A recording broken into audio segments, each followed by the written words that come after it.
parfois quand on prie, les distractions peuvent facilement arriver, parce que c'est pas toujours simple vraiment d'être en présence de Dieu, être en présence avec Dieu. Et quand les distractions arrivent, d'abord je pense que c'est important de ne pas trop s'en vouloir, parce que c'est rajouter un peu des couches de contrôle et de mental sur le moment qu'on est en train de vivre, et donc c'est toujours encore un peu plus s'éloigner de Dieu et de nous-mêmes. Peut-être aussi que ces distractions sont permises par Dieu dans une certaine mesure, au moins dans la mesure où ce sont aussi des occasions de nous rendre compte que nous n'y sommes pas présentement.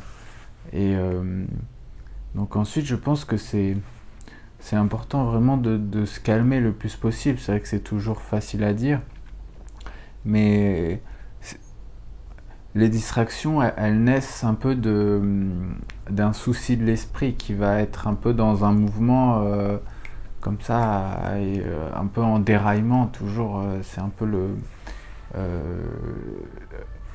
quelque chose d'effréné, un esprit effréné qu'on connaît bien, hein, qui est celui qu'on peut vivre un peu quotidiennement dans les affaires du jour, de la journée. Et donc en fait ça doit être vraiment un moment où on se retranche en nous-mêmes, on se délaisse un peu soi-même, pour ainsi dire, pour se retrouver en Dieu. C'est ça un peu, c'est se défaire un peu de soi. Et j'aimerais vous lire certaines citations d'Évagre le Pontique.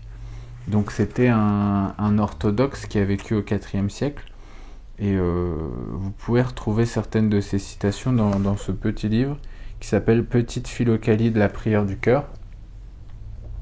Et la philocalie, en fait, ça se traduit par l'amour de la beauté, et ça vient du monde orthodoxe. Et donc Évagre le Pontique nous dit: ton intelligence divague-t-elle pendant la prière? C'est qu'elle ne prie pas encore en moine, qu'elle est encore du monde et occupée à décorer la tente extérieure. Tandis que tu pries, veille fortement sur ta mémoire, afin qu'au lieu de te suggérer ses souvenirs, elle te porte à la conscience de ton exercice, car l'intelligence a une dangereuse tendance à se laisser saccager par la mémoire au temps de la prière. Il dit encore un peu plus loin: ne te figure pas la divinité en toi lorsque tu pries, ni ne laisse ton intelligence accepter l'empreinte d'une forme quelconque. Tiens-toi en immatériel devant l'immatériel, et tu comprendras. Je trouve que c'est très bien dit, tout simplement, et voilà, parce que quand on est distrait, c'est que souvent on est encore, notre esprit est encore dans la mondanité, si je peux dire. Il est encore dans les affaires, il est encore dans ce rythme frénétique et effréné, et c'est ça qui fait qu'on n'arrive pas à se recentrer et à remettre Dieu au centre de notre être profondément. Et je pense que c'est ça, prier toujours, c'est remettre Dieu au centre de notre être, si bien qu'on peut vivre en priant, et peut-être même que vivre c'est prier dans cette mesure, parce que quand on a Dieu au centre de notre être, et on le sent bien dans ces moments de pureté dans la prière, c'est là que la vie est peut-être la plus ouverte et la plus vive, précisément. Et ensuite, quand il dit d'éviter de se figurer Dieu, je pense que c'est aussi quelque chose qui peut être un peu spontané quand on prie. C'est comme si on priait une figure, une personne, on l'a un peu personnifié. Bon, alors c'est rien si c'est le cas, et je pense que c'est naturel dans une certaine mesure, mais essayer, comme il dit, de se tenir en immatériel devant l'immatériel, devant Dieu, devant l'immatériel avec un grand I.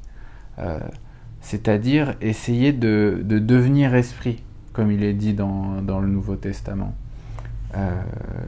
Et là, alors à ce moment-là, c'est vrai que tout d'un coup, on n'est plus tellement en train de faire attention à soi, à se regarder soi-même, à quel est notre état maintenant, mais on est vraiment en train de prier avec Dieu.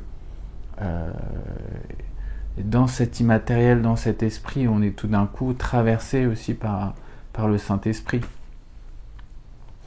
Voilà, donc c'est quelques remarques que je voulais vous faire, peut-être des conseils en quelque sorte pour éviter les distractions durant la prière. Mais bon, c'est important de ne pas trop s'en vouloir déjà, et je pense que prier, c'est vouloir prier.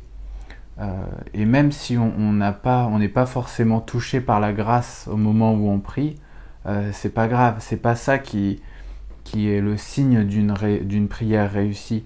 Le signe d'une prière réussie, je pense, c'est le simple fait d'orienter son être vers Dieu.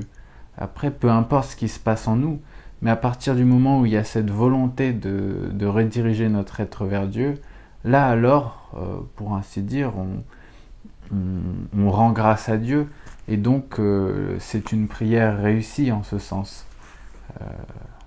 Voilà. Mais je pense que la prière, c'est vraiment le centre de la vie spirituelle, le centre et le cœur de notre relation à Dieu, qui est une relation vraiment singulière et de personne à personne, même s'il ne s'agit pas de personnifier, mais vraiment d'être à être plutôt. Et voilà, je pense que je ferai d'autres vidéos aussi pour parler de la prière, parce que c'est vraiment ce qui compte, c'est peut-être ce qu'il y a de plus important.